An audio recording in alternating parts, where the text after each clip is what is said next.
Hi, I'm Jennifer Valtos. And I'm Michael Carlin, and we're with the Center for Compassion, Integrity, and Secular Ethics at Life University. In this video, we'll teach you how to click through and present the emotional awareness presentation, which is skill 3 of compassionate integrity training. And this video is part of our facilitator training program. So as always, you'll start with this image on the screen. And as you can see from the bottom, it tells us that we're in Series 1, Self-Cultivation, and Skill 3, Emotional Awareness. And again, this is the time when you would do a brief check-in with the group, which we covered in our last video on ethical mindfulness, so we won't repeat that here.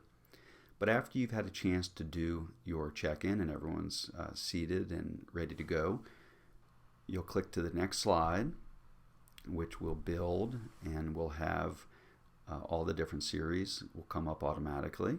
And then once that comes up, you'll click again, and you'll see that we're focused here today on emotional awareness. As always, what you'll do here is maybe ask people if they see a pattern here. How does emotional awareness maybe build from and connect to ethical mindfulness? How does ethical mindfulness relate to and build from calming body and mind? And have that as a general conversation. And one way to explain it is, again, we start with calming body and mind as focusing on the body, and then with ethical mindfulness, we focus on our speech and actions and the self-restraint that's necessary to keep ourselves out of trouble with that and to be happier. And then today we're going to move into the emotions or the mental states or thoughts that are really behind the speech and action and what oftentimes are triggering our bodily sensations.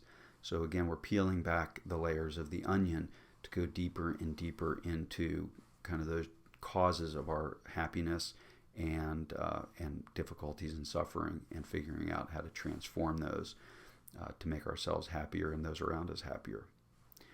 So with that, we would then click and begin to talk about emotional awareness. And just so you know, the way that this clicks is when you click it the first time, just this image will come up. And when you click it the next time, the image will move to the side and the definition of emotional awareness will appear. So I'm going to go back to where it was before and let Jen take it over from here on how to use this slide. Thanks, Michael. So as Michael said, this is the first image that will come up when you click to the slide. And this is a great conversation starter. There are no wrong answers, and what we're trying to do is have the participants tell us how they think this image relates to the idea of emotional awareness. So again, no right or wrong answers. This is their impression of how this image connects to emotional awareness. And so this is the great conversation starter. And it'll allow individuals in the group to really give you their definition of what they think emotional awareness is and how it relates perhaps to some of the skills that we've already talked about. So then when we click to the next slide and we have the definition that comes up, we'll be able to, in many cases, affirm some of the definitions that were shared by the group. And we'll be able to share with them, this is the definition that we use. The rising and the falling of the experiences on a moment-to-moment basis, and understanding the difference between beneficial and harmful mental states. Well, this is going to spark some conversation because we have not talked yet about what beneficial and harmful mental states are, which is when we click on the next slide, we will have the opportunity to do so. So the first thing we might want to talk to the participants about is, what is a mental state? And so the group will be able to share their definitions of what a mental state is. And you'll notice that we have beneficial mental states. So we have the green beneficial mental states at the top of the circle, and we have the afflictive mental states at the bottom of the circle. And in the center, what I like to, this is one of the facilitators we worked with recently said, this is time for a pause. And I thought that was great because it really does provide an opportunity that space in between beneficial and afflictive mental states is what emotional awareness is.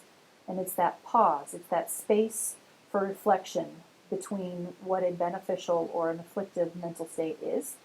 And it gives us an opportunity to perhaps shift ourselves from a beneficial, well, hopefully we want to shift from a beneficial mental state, but to shift from an afflictive mental state into a beneficial mental state, or at least allow us to pause and really be aware, since that's what we're trying to focus on during this session, is that emotional awareness. So then we would then be able to click to the next image, which the definition will not come up, but we're going to talk about beneficial mental states and what a beneficial mental state does, and how it's beneficial, no pun intended, in our lives. And again, providing participants with the opportunity to have conversation about what a beneficial mental state is and to provide some examples of what beneficial mental states are is also quite helpful. So then we would move into a harmful mental state or an afflictive mental state. And harmful and afflictive are used interchangeably in the presentation. And some of it depends on your group, and some people have a resonance with the word harmful or a dislike for the word harmful, and same with afflictive. So using harmful and afflictive mental states, those are done interchangeably in this presentation. But a harmful mental state really is distorting our reality and can lead to suffering for not only ourselves, but for others as well. And so we really want to be able to take that pause and use that emotional awareness in that space between a harmful and a beneficial mental state, and really have that opportunity to just hit pause, think about what it is we're wanting to say or do or act, and is that really what we want to do right there in that moment. Taking that pause is what we're meaning by emotional awareness. And then if we click into the next slide, we bring back this image again, and it's also good to remind people again that this image is in their manual if they want to reflect on it or refer back to it. And if you click again now, we pop in, and these all come up automatically after you click once, is some examples of these afflictive or harmful mental states, just to give it a little bit more meat on the bone, so to speak, so that people can understand this concept a little bit better. And once these are on the screen, and you want to emphasize that this is not the only afflictive mental states, this is just some examples. So one thing you could do is ask people if they have other examples, but a key distinction between a beneficial and a harmful mental state is this idea that they distort reality, and that could be a little hard to understand for people. And so you might ask, how does one of these distort reality? Anger, for example, or hatred or fear, how might it distort reality? And people come up with really good examples generally when they see this.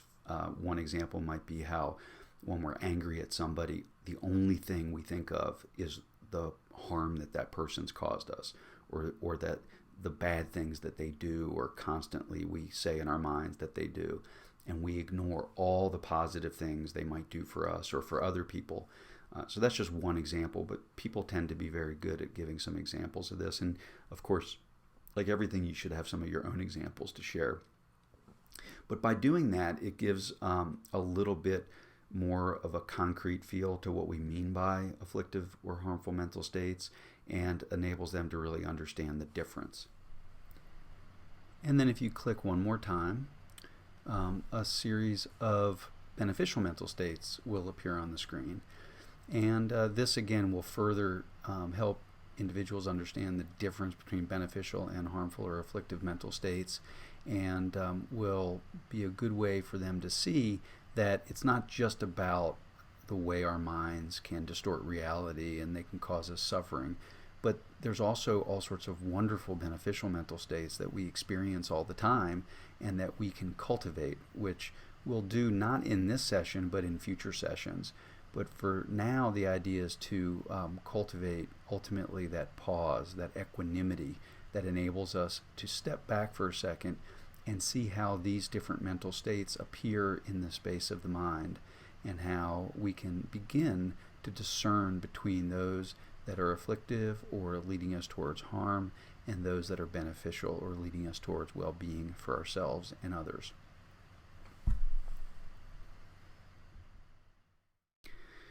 If you click to the next slide, we ask the question, why? And the question why here is, why is it important to understand the difference between the two?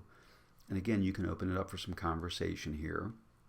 But where we're going with this is this idea of a spark to a forest fire, that one harmful mental state can cause problems, but if it's left to fester, it can ultimately blow up into a whole forest fire, even if it might start out relatively small.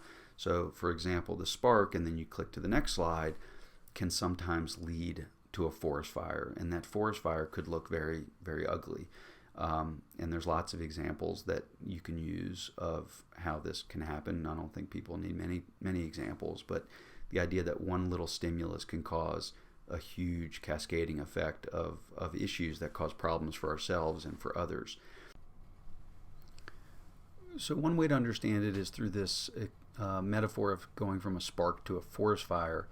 Another way to understand it is in more psychological terms, and this is an optional set of slides that you can use if you think that your participants would be interested in this, and it may be helpful for them. And so if we click next, you'll see the beginning of a slide that will build over several different clicks.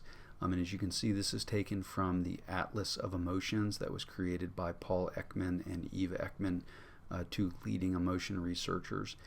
And here we have step one, which is the precondition.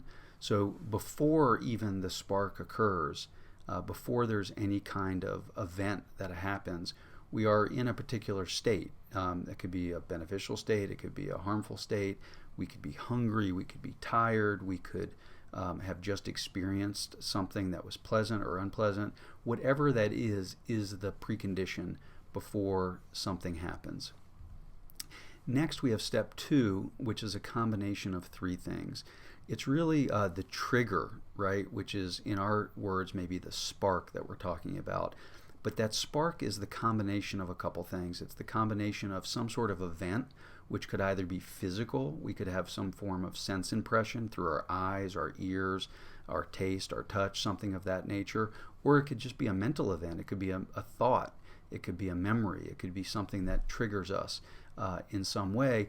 And then that sensory experience or mental experience is matched up in our mind with some sort of kind of perception database, which is both hardwired in the way we perceive the world. So we automatically perceive certain threats in certain ways, and that may trigger us in a particular response to an event. But also, as we talked about in skill one, that system is also shaped by experience. So our past experiences will also go into that perception database. So we have some sort of event that is either external or internal that gets matched up with our own systems of response and our own history that will determine that trigger. Now that trigger then will lead us to step three, which is basically our physiological and psychological and mental response to that trigger. And here we would have the, starting from the top going down, we have physical changes. So we'll have a physiological response, we'll have sensations. Those sensations will also have corresponding psychological changes, and that'll be kind of how we assess and how we experience this particular emotional state or this particular mental state. And then there's the state itself, which is kind of the emotion itself. It's the kind of the core. So what we have is, here we have, going from the top to the bottom, we kind of have sensations, emotions, and our thoughts that are assessments of those two things. And then that step three, after we have that kind of experience of this trigger, will then lead to step four, which enables us to choose, and sometimes we have the capacity to choose. Many times we feel completely incapable of choosing and we just react. And that can either be some sort of constructive action or a destructive action.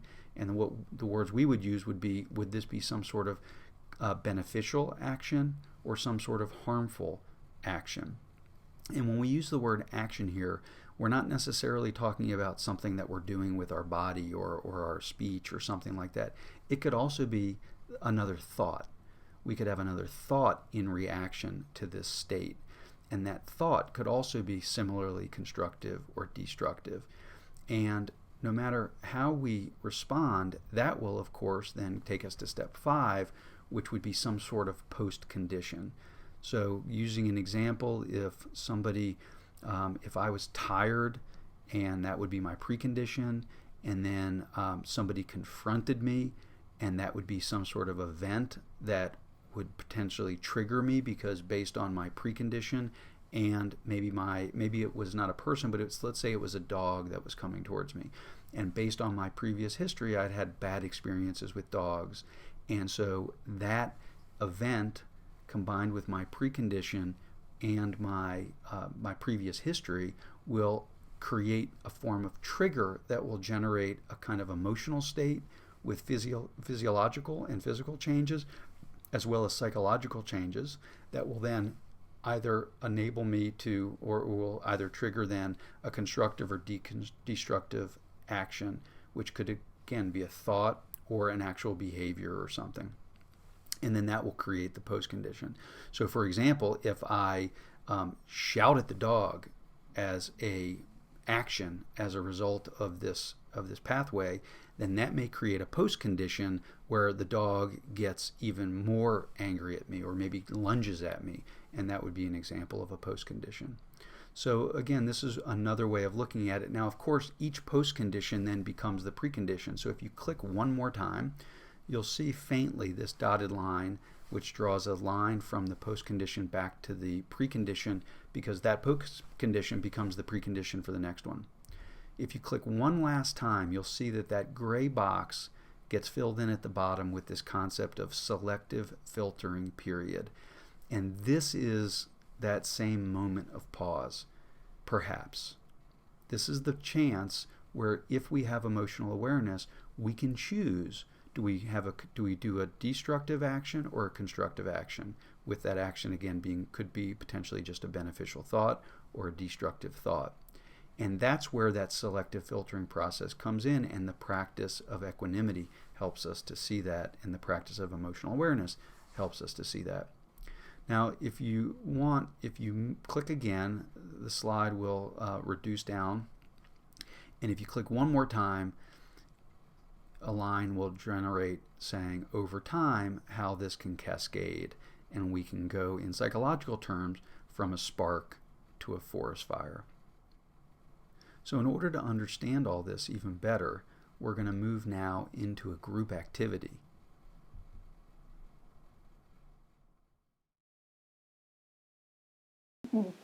So our group activity for this particular skill is the Spark to Forest Fire Improv. All the details and the instructions are in the facilitator's guide, so you can find the step-by-step. But it really provides the participants with an opportunity to see this in action. So you're going to do an improv activity, and you're going to have the participants basically line up. Here's your impetus. Here's your spark. And then as a group, they are going to create a forest fire. So it really gives the participants a good example and a good idea of what that looks like when that spark does become a full-fledged forest fire. So then from the group activity, we are going to move into our reflective writing and mindful dialogues. Of course, the writing activities and the dialogue questions are in the participants manual. So we'll move from the reflective writing to the mindful dialogue. So then we move to the slide that says equanimity. And in emotional awareness, in this particular skill, equanimity is the skill that we are trying to cultivate. And so what do we mean by equanimity? And we're trying to create an equanimity towards our mental states. We want to, and I'm going to explain this a little bit more in the next slide, but what we're trying to do is create that equanimity toward the mental states so that we're not focusing on a harmful mental state or a beneficial mental state or back and forth seesawing, that we are creating that equanimity between them, and we're creating that pause between our mental states. So then we click to the next slide, resting the mind in its natural state, which is also the practice that we're going to do at the end of the session. But we have the opportunity in the resting the mind in its natural state practice to come up with a third option. So, for example, the only options in our mind are not to push things away or to get totally engaged. It doesn't have to be a fight to engage something completely or to push it away completely. We can just let something be. We can just acknowledge that it's there, and we can just let it be. It's like when you have a vase and you've got sand in it, and when you swirl it up, that sand just keeps spinning all around. But when you let the sand settle to the bottom, you've got clear, calm water, which I would argue is the natural state of the mind. So we basically need to stop stirring and give ourselves an opportunity to rest the mind in its natural state and let that water calm. And Michael's going to explain a little bit more about those in the next slides. Great, thank you. So when we click to the next slide, we're going to explain to people a couple of metaphors. Jen just gave a great metaphor of the water swirling and being able to really settle the mind by not grabbing hold of things or becoming attached to things or feeling the need to push them away or being averse to them. There is that third option, which is just simply to observe with that kind of equanimity, where you're not grabbing hold of or attaching and you're not pushing away or being averse towards. And so the metaphors that we use and that are included in the contemplative practice are one is of the blue sky. So here the blue sky is the mind, and the clouds or birds or rainbows or anything that happens to appear in the space of the sky are just mental states. They're just objects that appear. So nobody would confuse the cloud with the sky. The sky is that blue, clear, luminous part of the atmosphere, if you will, that is always there. It's always just the backdrop. And whatever appears in it happens to appear in it, and it's there for a period of time, and then it changes. It moves. It could be stormy and lightning, and you can't even see any of the blue sky, but it's still back there somewhere. But that thunderstorm will move, and then it might just be simply clear blue sky. It might have clouds in it. Whatever it is, those things that are appearing in the sky, we use the metaphor as those just being the mental states that appear, whether beneficial or harmful. What we want to do in this practice is just connect with the part of the mind that is just that canvas and sit from that place to just observe what's going on in the space of the mind. And it's just a thought, an emotion, a feeling. They're just like clouds. They'll be there for a period of time. If we don't become attached to them or try to push them away, they'll eventually just dissipate, just like a cloud. Another metaphor we use is that of the sea. So here's an image of this lifeboat being tossed about by the sea in a very turbulent water. The surface of the water is very dependent on external circumstances. It's very dependent on the wind, the storm systems, the pressure systems, things like that. And if you're on the surface of the water, you can be tossed about quite a bit, or it can be totally calm. It's very dependent on those external circumstances. And those are just like those mental states that can be either calming or they can be very turbulent. But there is a place, no matter what's going on the surface, in the sea that's calm and it's clear. And you could imagine yourself kind of your mind being that clear, luminous part of the sea that is just looking up and observing the surface and not being tossed about by it, not being dependent upon it. And these are the kinds of metaphors that we'll use during the practice to help participants understand these things. And you can add your own metaphors to it, but it's really important to understand that the goal of this practice is simply to observe those waves on the ocean, those clouds in the sky, and whatever comes into the space of the mind is fine. It's not about trying to clear your mind. It's not about anything other than just observing with equanimity as best as possible. And when you've gotten too caught up in a particular thought, or you've gotten agitated, or you've gotten where you're trying to push certain thoughts away, just recognizing that and coming back to that clear kind of observation, that watchtower kind of aspect of the mind.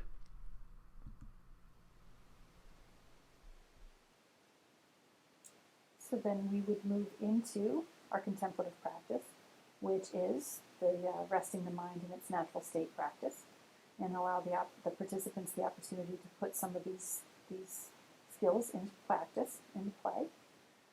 And then we are done. And that would wrap up this presentation for Series 1, Self-Cultivation, Skill 3, Emotional Awareness. And we will see you for the next video, and that will be skill number 4, Self-Compassion.